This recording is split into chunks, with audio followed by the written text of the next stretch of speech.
Atensyon mga Filipino senior citizens, kakapasok lang, may bago sa NCSC. Mga benepisyo at serbisyo, mas sinigurado dahil dito. Pag-uusapan natin sa video na ito. Hold up.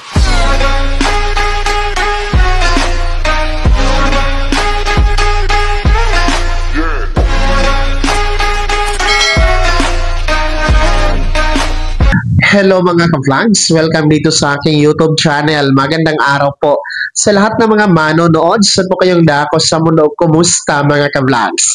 Eto ha mga lolo at lola, may bago sa NCSC. Kakapasok lang ito.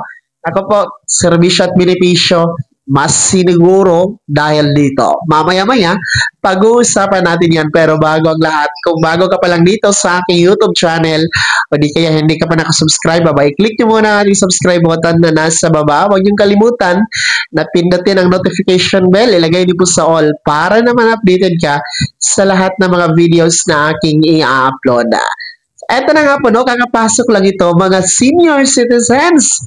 No, ang NCSC po, or National Commission of Senior Citizens, ay meron pong bago, no? Pinakabago ito. At yan nga po ang pagkakatalaga as chairperson and at the same time, Chief Executive Officer or CEO ng NCSC. Yes po, meron na tayong bagong chairperson at CEO ng NCSC. At yan nga po, si Dr. Mary Jean Loreche. So si Dr. Mary Jean Loreche kasi dati ay isang commissioner po siya. No? And then noong pong natanggal sa pwesto, si NCSC Chairman, Attorney Franklin Quijano, siya po ay humalili as officer in charge. At the same time, commissioner. So siya po ang nangangasiwa sa mga benepisyo at serbisyo na para sa mga senior citizens, no? As acting chairman or OIC nga po. So ngayon po, ganap na nga po siyang in-appoint, no? Appointed na nga po siya as chairperson at the same time Chief Executive Officer or CEO. So siya na nga po ang head ngayon ng NCSC at siyang mangunguna na rin po sa pagpapatupad at pagpapalaganap ng mga serbisyo at benepisyo na meron po ang NCSC para sa lahat ng mga nakakatanda. So this is the fruit of labor, no? Alam naman natin yung pagsasakripisyo at dedikasyon, no, sa trabaho ni Dr. Mary Jean Loreche as OIC and Commissioner, no? Yung kanyang dedikasyon talaga, yung puso niya, no? Para sa mga nakakatanda, talagang nararamdaman natin, no? And nag-iikot siya sa mga LGU, nakikisalamuha sa iba't ibang LGU para po matugunan ang mga serbisyo at pangangailangan ng ating mga nakakatanda. And of course, no, yung pagpapa-implement ng ating mga cash benefit, talagang napaka-transparent. Well, in fact, nagkaroon po ng very satisfactory rating ang NCSC, no? Nailabas mo ng Department of Budget and Management dahil po sa maayos at malinis na pagpapatupad ng mga cash benefit para sa mga lolo at lola.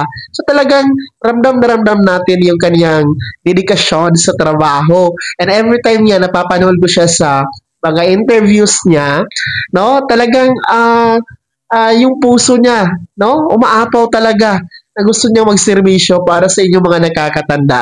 Kaya po, congratulations po to Dr. Mary Jean Loreche mula dito sa aking YouTube channel, no, and in behalf po sa lahat ng mga senior citizens, congratulations po bilang chairperson and bagong CEO ng NCSC. Mabuhay po kayo at sana marami pa kayong maiisip na mga serbisyo at benepisyo at may panlaganap po sa lahat ng mga nakakatanda sa buong kapuluan. Sa akin po, congratulations, saludo tayo sa inyo. Kaya naman po mga Filipino senior citizens, ano po yung komento at reaction sa balitang ito, ibahagi niyo po sa comment section na nasa baba. Pakilakip ng buong pangalan at kung taga saan kayo. Bago ako magtapos sa video na to, kung gusto niyo pong sumuporta sa aking YouTube channel, maaari niyo pong i-click ang ating super thanks button na nasa baba. Sa mga gusto mong i-miyembro, naku po, pwede. Click niyo lang ang ating join button Maraming perks dyan mga ka-vlogs. Be my member now. Sana'y naging gabay ang video na to kahit paano na pag-uusapan natin ang mga mahahalagang bagay-bagay na may kinalaman sa ayuda programa at benepisyo ng mga senior citizens. Kung hindi ka pa nakasubscribe dito sa aking YouTube channel, maaari nyo nang i-click ang ating subscribe button na nasa baba. Huwag nyo kalimutan na pindutin ang notification bell. Ilagay nyo po sa all para naman updated ka sa lahat ng mga videos na aking i-upload. Maaari nyo nang i-like ang video na to.